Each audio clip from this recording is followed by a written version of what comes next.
mistakenly say that Anna might not know English from how little he communicates in pubs as well. Yeah, right. I think Pakaz might have said more than Lane than Anna. Insania was like, I'll learn Spanish, bro. Do not worry. I already speak 3 languages. What a gem of a human being, isn't he? He is a gem human. I do believe, I'm not incorrect. I know he speaks Swedish and English. I think he speaks Farsi as well. So I would not claim to know. Unfortunately, my Farsi is, how do you say shit? So I wouldn't... I thought you were going to use a Farsi word for a second there. No, that'd be really impressive. Yeah. No. So here we get a little bit... Okay. Yep. He says, Panda, you owe me the Funko, right? Which is, you know, like Funko Pop. The Funko Pops. Yeah. And I don't know what that means. He says, I will grab your... I don't know what that means. Most of the time, I'll be honest with you, I can understand every single player in the world in Peru, except for Schofield and Hector. They're the 2 people that escape me, because they have a slang that is beyond my understanding. Schofield will sometimes text me random messages, and I don't know if he's trying to, like, trick me into saying something mean, or... Not really sure, but it's never decipherable. And he's never answered me when I go, what are you talking about? Yeah, every now and then I'll see one of Glem's stories, and most of them I can understand, and every now and then there's one that's just in a very, very unintelligible accent. Here we go, though. Action already. Yeah, they're gonna go for Matthew. Oh, Gojira's like, all right, can't go for Matthew. Gotta respect the captain. I have to respect El Gotito, as they call him in South America. El Gotito. Which comes from, obviously...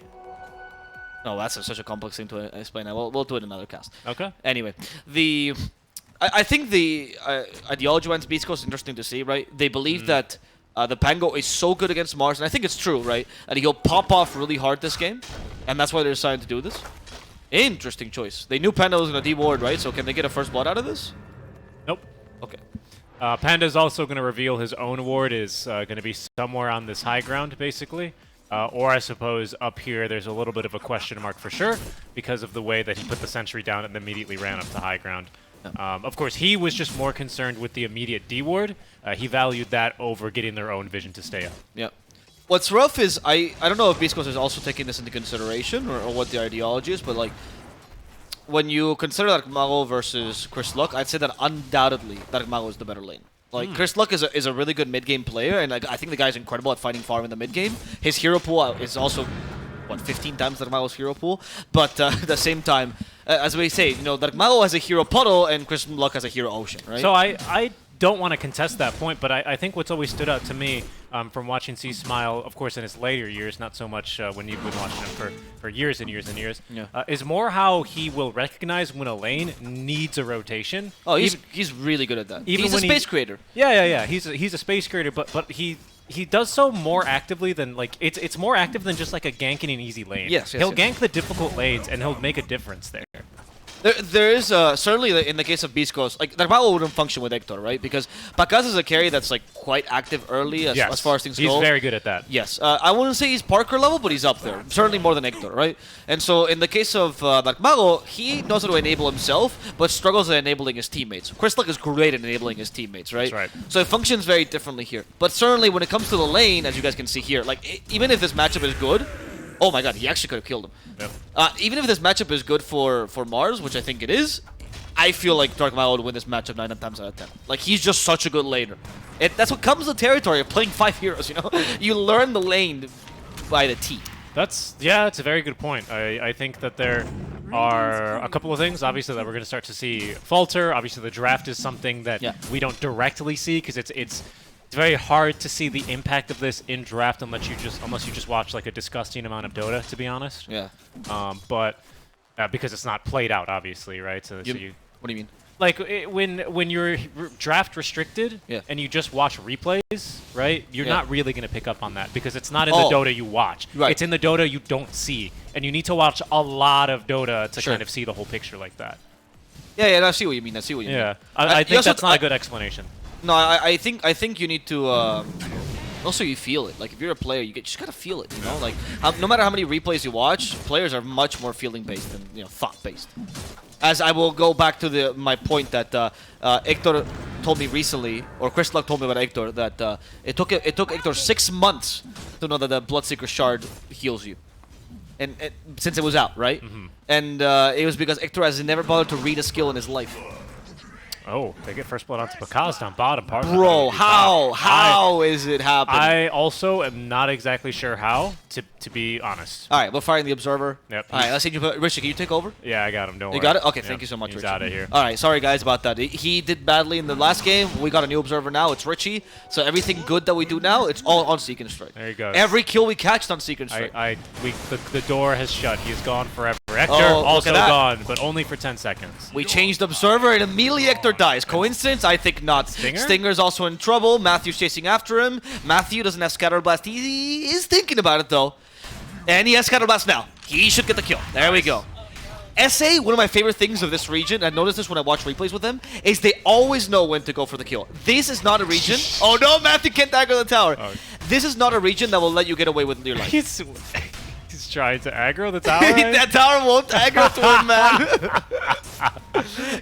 Oh no, the tower's between hits. Stacking the creeps instead, and Matthew's like, I guess I'll live. I guess I'll have to live. Oh, wow. That's why Panda's, he's like asking like, Panda, how does the tower kill me? How do I get the tower to kill me, Panda?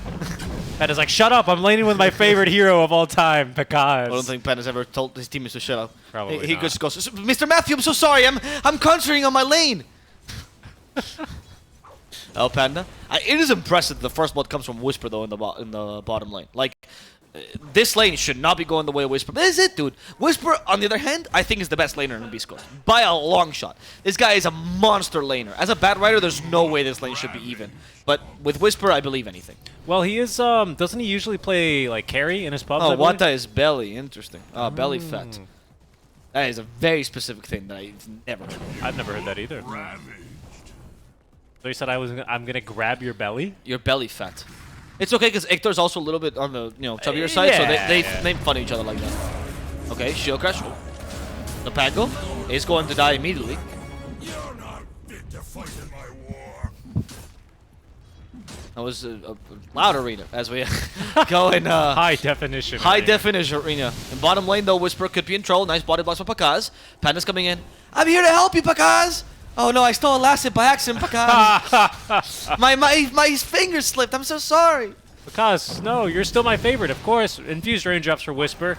Go up a lot There of we the lane, go. but the cookie gank from Matthew, and Whisper, with the Firefly active, attempting to escape, does have himself a flame break. Miscoil? And he's gonna throw a turning maybe for Panda.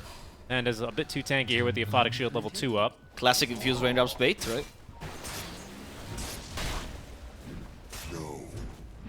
Meanwhile, while this happens, of course, they do leave this 1v1 between Tide and Jug. This is fine for Jug, so Hector is not too sad about this.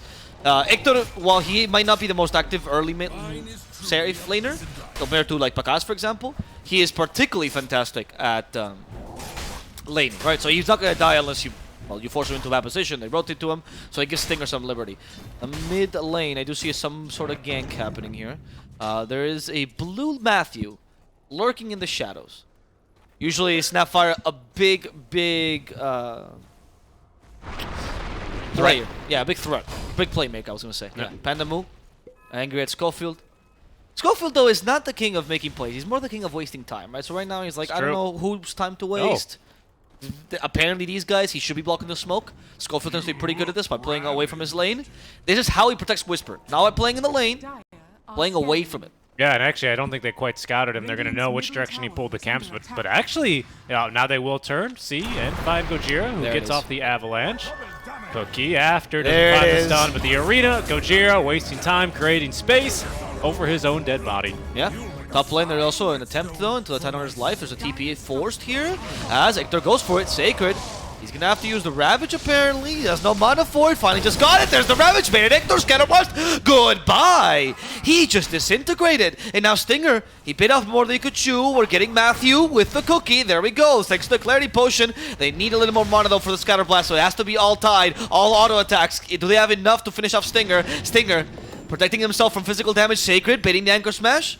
He didn't use it, though, but the Avalanche protects Stinger. to allow him to go safely home, or so he hopes at least. In the trees, he can't fly. Scatterblast to slow him. One more anchor smash, misses. Stinger, a bit too quick. Ictor's back, but Stinger's already dead. Here comes Gojira, puts them together for the Blade Fury, hoping to kill Sacred this time. There is no Ravage, so Ictor can freely just chase after him, but it seems like Sacred's a little bit too tanky. He has the Ring of Health, has the stick, has the TP as well, but the Avalanche will stop him right in his tracks. Sacred does not have time to use that TP, and Anchor Smash won't come out. At least to get a counter kill, but still a win for Thunder Awaken. Yep, spin level 3. That's why you do it in this lane especially, and why we've seen him been a bit bullied and sent back underneath that tier 1 tower, necessitating the rotation. Good use of the first Ravage, though. Beast Coast end up getting a little bit punished for that. They force out the Ravage, so we'll see if they can look to take advantage of that big spell being on cooldown as Pakaz and Whisper even chase after each other. Who would have thought that the Bat Rider also hates being slowed? Yeah. It's a weird hero to turn into early. Not necessarily a bad one, though. Yeah, no, it's pretty good. I can imagine. I mean, again, anything Pakaz Morphling does, I just get down on my knees and I accept it, right? Like, I do think he's one of the better Morphlings in the world. So if he thinks it's the bat early, sure. I feel like Tiny's a really good hero to turn too early as well, because the Avatos is pretty strong always, especially for that early game damage. Hector building that Maelstrom, of course, he always needs that required farming item. It's in his contract, otherwise he dies. And bottom lane, we're starting to see, now that the laning stage breaks, the power of Thunder Awaken. They're usually best once the laning stage breaks, once they get those mid-game rotations, and especially once Dark Mago gets enabled. How far is he from his first item? I think it's Blink Dagger. Still pretty far. Haste Rune will allow him to get maybe 1 or 2 kills early, but Dark Mago does really rely on that Blink Dagger or Matthew being El Trugoto. TP is coming bottom now as they look for the Bat Rider, with Matthew looking to enable him with the cookie, but the Haste Rune here. Dark Mago just going to give a quick little run into the trees, where he will quickly eviscerate Whisper alongside the help of the kisses from Matthew. Okay. Well done. Whisper's dead now, and that's the rotation they use the Haste Rune on. Once again, it's Matthew who's the enabler for this team right early. He tends to be... Oh, no, I was just watching Matthew. It's on audio instead. Matthew is the guy who's the enabler early for this team before that Mao gets online. We see that there. He's usually the in-game director as well for the early game, right? That Mao just goes and says, go, and Matthew says, okay, where? Like, this is where we have to kill. And then killing Whisper is important because he's the same thing for Beast Coast, right? Yep. Before Chris Luck is enabled, it's usually him and Gojira or Schofield that enable the plays.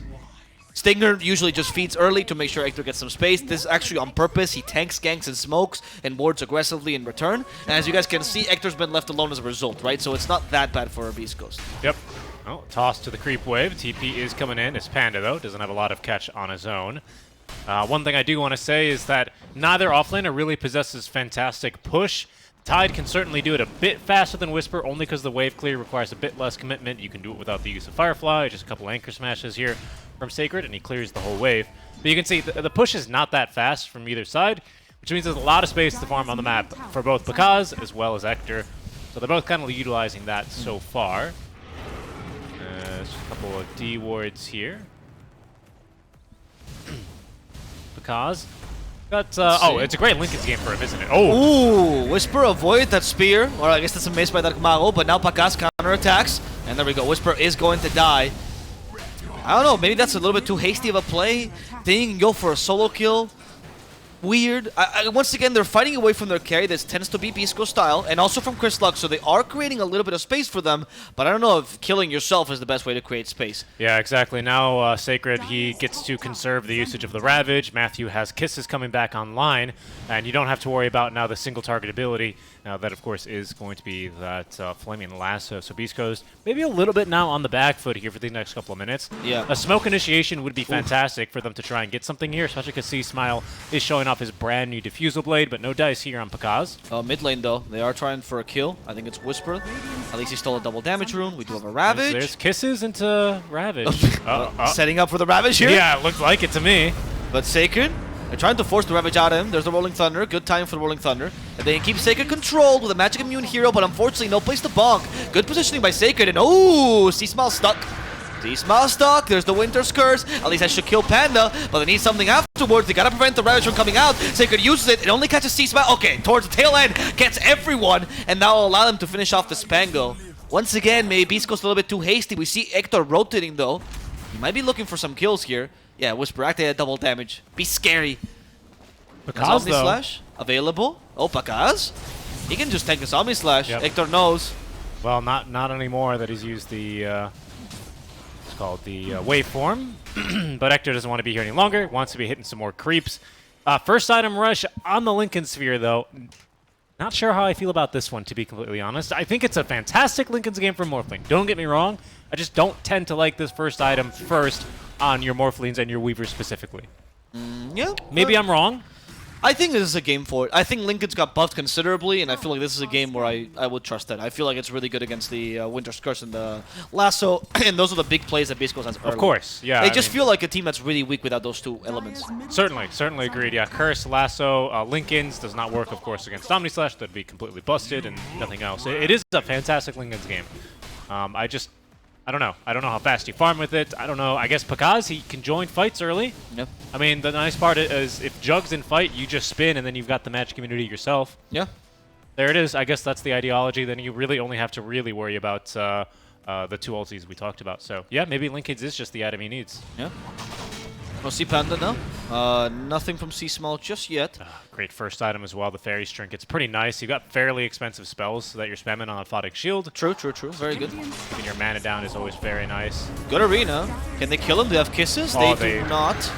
So without the kisses, a little bit difficult to finish him off. And C-Small sees the opportunity, seizes it. There he goes, stopping Panda. I'm saying Darkmago, but Darkmago has a haste the whole time. Panda, unfortunately, did not get the memo. They can chase after Darkmago, but even with the Fusel Blade, he's not going to be slowed. That's how haste works. And Whisper could be in trouble. Down to the low ground he goes. Whisper gets the lasso out, trying to gain more time, but Whisper, unfortunately, will just die. And Mortimer is committed for this and hoping to get some counter kills as well. Stinger is the goal here.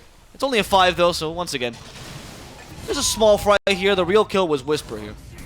Yeah, it might even be on a C-Smile, but they're splitting targets here. Gojira is going to be running away as he can do nothing to stop Pakaz from beating down C-Smile.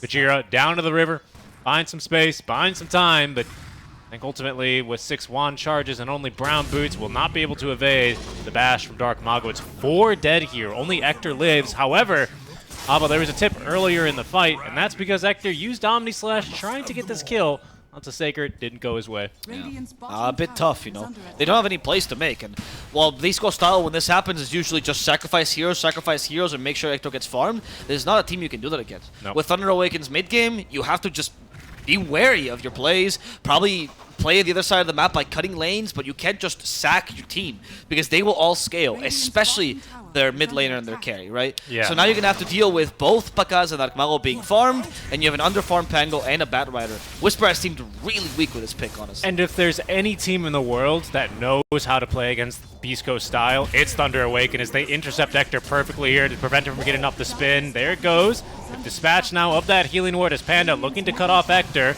Lacks the, slower the damage, but doesn't lack actually the mist coil range. There, steals it away from Pakaz. Falling apart, beastcoast.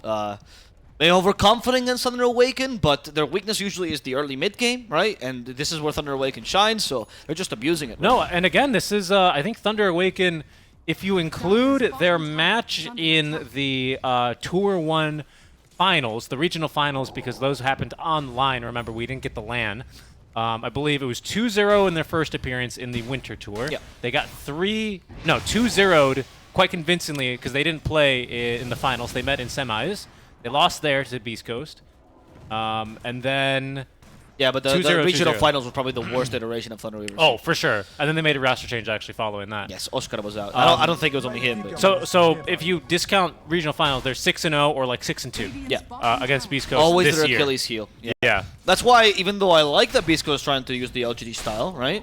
And I think it's cool that they're, I don't want to say copy, but inspired by them. Inspired. There it is. Jesus. That's the word. They're inspired by them. Sorry, I do you're not a think it's, natural English speaker. There you go. Yeah, that's why I moved my hands. It does feel a little bit weird to do this against Thunder, because Thunder feels more like the secret, you know? Like, they're faster. They're the Enigmas, the secrets, you know, that's their playstyle. So it's interesting that they're choosing to do this. Yeah. Sacred just going D-ward. In the meantime, is that a Dagon? Yeah, it's not a Dagon. What? It was just an avalanche toss. Wow. Avalanche Deleted. toss. Matthew could be in trouble himself. Really cocky on Pakaz, though. Surprised that happened to him as Lasso. Okay, bring him through the fire and flames. Matthew in trouble. Swashbuckle doesn't quite kill him. There's the arena used. And finishing him off will be the Batrider. The Rolling Thunder catches Darkmago, but inside the crevice he goes. There's the toss, making sure to control this Mars. And the teamfight prowess from beastcoast coming out as Mago in trouble. Loses all his mana, no chance for him. Even with Panda Mu trying to chase after him, they won't be able to survive. And now Panda has been slowed to a halt and killed off. That kill on Pagas sets up everything. They give a small opening to beastcoast and they get right back into the game. Yeah, he died so quickly. I actually thought they dagoned him, but of course he has Lincolns, which is why he was so confident standing up there. I commented on the play that Matthew was making. He was prioritizing the D ward early on in the fight. Does get the D ward, but at the cost of basically this entire team fight and likely first Roche as beastcoast move immediately into the pit. They needed that big man up front and center with the threat of the Ravage to force the curse, to force the target initiation onto him first. Without Kaz, unfortunately the fight doesn't really go Thunder's way, beastcoast's way instead. And all the praise we've just been giving Thunder for their mid-game operations have just kind of come crashing down upon them. When you play against a good team, man, you can make these small mistakes, right? I don't know if you can consider that big a mistake for Pakaz. Like, it's kind of hard. You try to do full edge against tower, it makes sense, but you have to be wary of this Tiny, right? The amount of damage you can put out is ridiculous, and even with your Lincolns, you're not going to save yourself from the rest of Beast Coast. Now you give Beast Coast a really good fighting chance. Their mid game is still pretty strong. Their team fight is somewhat equal. I'd say maybe still sided for Thunder Awaken, but you got to be careful for Hector to come online. His matchup against Morphling is still fine, and he's particularly great this game because he can just hunt down the Snapfire. Blink Dagger has been scouted here, picked up by this ward. It's a sacred, fancy reveal for him, sadly. I think he's going to show it off anyway. They don't really want to waste this downtime of the spells of Beast Coast to look for the perfect Blink initiation. To be honest, he's strong enough, I think, with just the Blink by himself. Doesn't really need to use it while his enemy's abilities are on cooldown. Yeah, exactly. With that Aegis though, Beast Coast should be able to take over the map as they usually do and at least secure some farm for both Crysluck and Hector. And as you saw, Crysluck just recovered at a miraculously nowhere. So now it's Thunder Awakeners to make the plays. Luckily, they do have a good team for it, but not while the Aegis is up. No, yeah, certainly not. Yeah, I mean, the good news is if you get up a good arena, Hector has to make the difficult decision of whether to spin into the arena or to spin and leave the fight. He's not the target though. Nope. At least he's safe there. This is a difficult kill, of course, anytime onto an ABBA. Yeah, good force stuff at least from Stinger. There's the Winter's Curse to reset this fight. Gogeta will TP in the middle of this. No way he gets away with this. All right, little bit too hopeful. The cookie doesn't quite hit, but the Ravage will at least. And now the Rolling Thunder is used by Crysluck to try to reset this fight.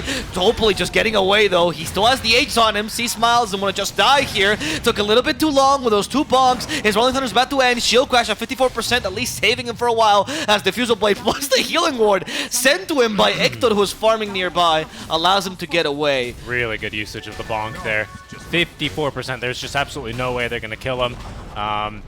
Good commitments, though, of the ultis, I have to say. Yeah. Again, they're not just saving this to try and get through, all three cores. They're not looking for the big 5-man Ravage. A mid laner and a support. Throw the Ravage, get the kills. Exactly. Good stuff. You gotta make plays. You can't not make plays for 5 minutes, right? Yep. So when you see an opportunity to just snipe them out, that's fine. It's the small plays, and as a result, right, they take down this tier 1 tower. That's the important part, right? Yes, getting the kills, but making sure that Beast Coast doesn't completely, I can't draw on the map, I forgot, take over basically the entire, line from tier 2 to tier 2. Exactly. You gotta have some room to maneuver here, some breathing room, if you will, for Thunder. Yep. Of course, Beast Coast can make their own plays, right? Still preserving that Aegis, so we can see that on the Pango, perhaps. Trying to play around probably the Tiny. I don't mind this smoke gank that they're seeing here. With the Basher, I think it encourages you to get smoke ganks, or probably the Morphling. Good map read though by Thunder, who are just holding. Well. Sacred will tank the smoke. It's fine if he does it. Mago not so fine, I'd say, but they preserve the high ground. Up the high ground he goes. Good roll up, dude. See, smile. Doesn't even want to use the Rolling Thunder. Jumps across the arena. Vertical movement. Doesn't include jumps, apparently. Does not, I guess. There's the Basher used first, or will activate onto the two supports. Stinger creates some time. Seems like they're creating space, and the Lotus Orb. Matthew. Good job. Yeah, and in the meantime, the backline's kind of crumbling here. They killed Matthew, but that's not really worth that much. They need to get a little bit more out of this one. Here comes Gojira to make sure that happens. As they try to finish off Pakaz. Whisper with his BKB, not as easy a kill. Akmao from behind, gotta be a little bit careful. The BKB's about to end, they're going for supports first. The second support's down. How do you kill the cores? It's not as easy. The Faker gets used. There's the lasso. Finally committing a big ultimate to kill something important. And that's going to be the Mars who dies first for Thunder Awaken. Or the first big core kill they get for Thunder Awaken. Looking for a bash. They're going to find with Swashbuckle. Beast Coast now finishing off this Tide Hunter, and Pacaz at least gets away with his life. Yeah, two fantastic fights. Not quite back-to-back, right? The fight to get him into Roche, and now the big team fight. When it comes to the full 5-on-5 engagement, it seems like beastcoast right now has the edge, and not quite the damage, though, to pick off Pacaz. Pacaz! Whoa! Whoa! Pacaz! That is an uncharacteristic mistake on the Pacaz Morphling. That was odd, and Panda also TPing there. What is happening, Thunder? They are actually losing the plot right now. They are absolutely losing the plot right now. Nah. For all we've hyped a team of this caliber, this is not what we're used to seeing. A lot of odd mistakes. That is just not a mistake I've ever seen Pacaz make on Morphling, especially. That's the type of play. Sure, if you show me that play, I'm like, I didn't know Dark Mago was playing the Morphling. He's like, oh, I go up the hill into no vision, you know? That's not how Pacaz wants to play. I mean, these kind of plays are more, honestly, Beast Coast than Thunder. Like, Beast Coast is usually a team that's a little more inconsistent. Thunder's the team that always finds consistency. Yep. And that's not flame directed at Pacaz. That's a super risky play. Yeah. That's normally what Mago does, and I feel like if Thunder's making that move, it's because they're really feeling the pressure. Exactly. Wow. I was not expecting to see Thunder in this form No, today. me neither. Me neither. Especially after how cleanly they swept through Tempest on the rematch as well. It's like night and day between the two matches. But you know, they're not out of it yet. Aegis reclaimed. Yeah. The map damage is there. It's showing. Tier 2 taken and some nice deep wards placed, but we'll see now. This was a classic Infamous play, right? Like when Infamous used to play, or when in this season, for example, and last season as well, they would have 5 minutes where they would just like, you know what, let's just not play Dota, right? And then they would take a deep breath and they go back to playing real Dota. Sometimes it would be too late. Thunder Awaken, I think they can gain their composure earlier, right? That's why they have the chill mics. They have Matthew. He's a really good captain. He makes sure that they can get back into the game earlier. And hopefully that's going to happen soon. Yep, next Roach here, 90 seconds to about 3 minutes after that. All the ultis, Pardon, ought to be up in time, as there is going to be the stolen toss and avalanche from Pacaz. Not bad. Decent kill onto Gojira. Does give them some more maneuverability here as they look to maybe snag themselves a tier 2 tower and get a little bit of an edge over the next Roche fight. Yeah, it's a good kill. Gojira determinates a lot of the space making, even in the mid game, right? Especially with this tiny, so it's important to at least stop that, get some time for the Morphling to farm. My question, of course, though, is how this scales up against the Juggernaut, right? I feel like Juggernaut can at one point just avoid the Morphling. Maybe Scotty will change himself for Pacaz, and that will allow him to have more threat against the Jug. But between that and the Pango, I feel like the supports of Thunder are just food. Yeah, especially now that Ector's got himself a very key item in the Jug versus Morphling, in anyone versus Morphling matchup, right? Eye of Scotty for that heal reduction. And the shard afterwards. And the shard's going to be great, yep. Scotty is also useful because it allows you to hunt down supports by slowing them with a Blade Fury shard, right? And then it makes it really difficult for them to just outrun you. Obviously, he all goes for the Blade Fury talents in general. It's a rough one. But Dark Mao can also scale. He's going for Refresher, so it seems like he's scaling more as a team fight initiator. That could be a little bit scary, though, because C-Smell has gone for full damage, and he's going to be another core. Yep. Yeah, he is, almost has... Oh, and does have Pardon. I thought this was going to be the Vit booster to head into Vanguard, Basher, Abyssal. It's actually the Aeon Disc, and he doesn't need to use it here on this occasion, because he gets the roll-up in time. Cookie as well for Dark Mago. Gets him out of the river. Some great roll-ups, though, by C-Smell. Oh, absolutely. Does he have his hand the D key constantly? That's incredible. He's been avoiding most of the initiations from Mars. I think the timing on roll-up is almost immediate. It feels pretty snappy. I'm not the biggest Pango spammer, I must admit. It's not something I've considered to be used that way. Most Pangos, they use it to reposition their ult, right? And so they don't utilize it as a defensive skill this early. But I like how C-Smell has been doing it. Yeah, I mean, you see it a couple of times, but, you know, I would generally agree with you. It's generally used more at this stage of the game for the repositioning before you can buy, I don't know, no one really goes Blink Yules anymore, but that kind of ideology. And certainly not, pardon me, C-Smile this game. I don't want to bring those items up so people get confused. This Aeon Disc especially is fairly unique. Now, this is Swashbuckle Pango, and what I like is a lot of Pangos are a little bit inconsistent between their playstyle and well, the way they build the hero, right? Pango has a lot of good talents on both sides of the aisle, and you kind of have to pick which one you want to play, either Swashbuckle or Rolling Thunder. That's mostly the case, right? And in this case, I like that Chris Luck is deciding to go for talents that improve his Swashbuckle, essentially, or he will, and he's playing around it by using the roll-up more defensively. I'm making sure he can always get away from plays. Rolling Thunder is an addendum. It's an afterthought for this hero in this game. And he's really looking for the damage that Swashbuckle provides, and also the mobility. Games with some decent vision of each other here, but Beast Coast ought to prevail here. Basically, thanks to this cliff ward, they've held control over the triangle for a bit.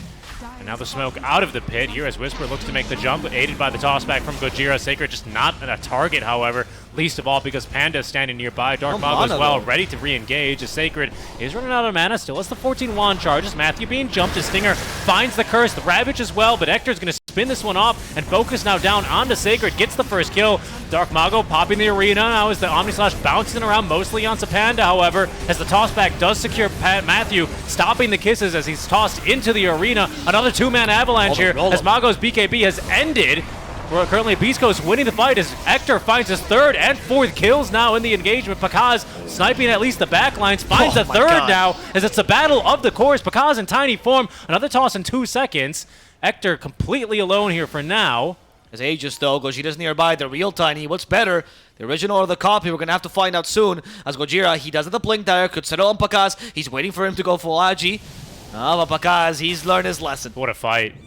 It's incredible because both carries are kind of free this game. Oh, yeah. Nothing stops them. They can't really beat each other. Neither has the superior core to core. So they have to leave each other for last. Pakaz is being chased down by Hector. He does have the shard this time. He wait for him. Scotty is important. Where's the Tiny, though? He's still too far away. Yep. Get rid of the healing ward. Hector's a little bit afraid. There's Gojira, though. But Schofield decides it's best to retreat. It feels like, to me, Avo, the biggest difference, these teams are actually quite closely contested. That fight was really close. It just seems like the support that they've given Gojira in this game is a bit more impactful, Yes. and he's able to make more plays, if anything, just to throw heroes at Hector for kills. Oh, they're going for another kill here. Winter Wyvern is the target. Oh, Stinger. He, okay, saves himself just barely. But careful, Hector. Blade Fury is about to end, and now Stinger actually just dies to the Anchor Smash. In fact, they catch Hector as well. And they use the damage from Mars. They need a little bit more, though, and apparently no one wanted to really follow up. They didn't know what was up in the high ground, right? So they just respect him a little bit more. There is Lasso available on the Batrider. Yeah, enemies respawning here shortly. It's still a 5v4, though. 5v5 if you include the Aegis. Sacred.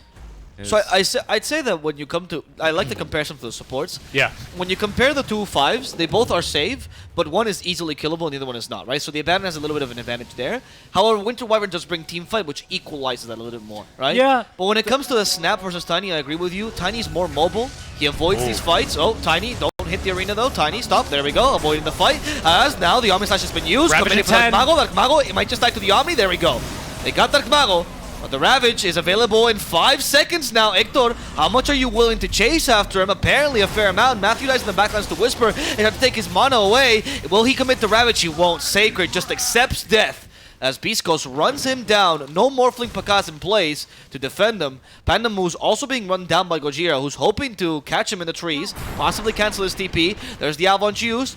There is no chance for Panda Moo to TP right now. Now that Batrider is joined. Pretty much zero. And, They have always tossed. Yeah, they'll force the ulti, but he's as good as dead here. And that's going to be They're pushing mid as well. a 4 for Zero here, essentially for free. Beast Coast does not rest, man. No, wasting no time, right? That's just a free support kill. They know they've got Gojira. Gojira says, no, we got him. Just focus the racks. That's Pakaz. Slow to a crawl here. Careful. Fairly strong. He's got BKB. Yeah, true. But yeah, be careful with the Scotty, right? Because you start attribute shifting. You're used to attribute shifting at a certain speed. Scotty destroys that for you. Now Hector gets a free lane of racks. Yeah, and again, just one, again, when Stinger's in the middle of a team fight, he is priority number 1. You can't let him get off a good curse. When Panda's in the middle of the team fight, he is ignore priority number 1. Exactly. Big difference here. It makes Beast Coast game, I think, a bit easier as far as Tucker priority goes. Can they really spin Sacred down before? No. He's got Ravage ready. Blinking They did get rid of the Wraith Pact, though. Wraith Pact is down. That's a big utility here as well, as there's going to be the Cold Embrace, securing at least Gojira's life for now. Malgo pops the BKB as Hector with another spin in a couple more seconds here. Could be potentially dangerous. A good curse here sets up for potentially a kill on a Dark Mago as Sacred blinks into it. He's got Ravage when he comes out, but no chance to use it to save Dark Mago, nor himself, as he will fall to Hector. Double kill for him. Wow, really well done on Beast Coast. Their teamfight really coming to play. The Tiny has been crucial this whole engagement, as the amount of teamfight it can bring is Snapfire is incomparable with him.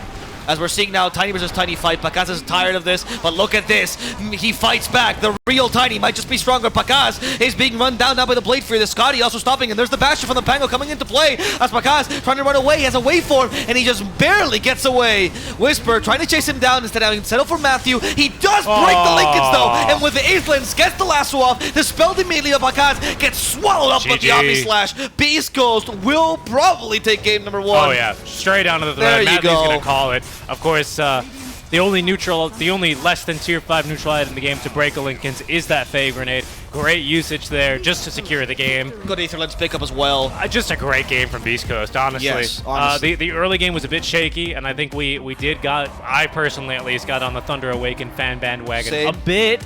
But it was just looking like such a Thunder Awaken game. They break down the early game. They know how to really push the buttons of Beast Coast.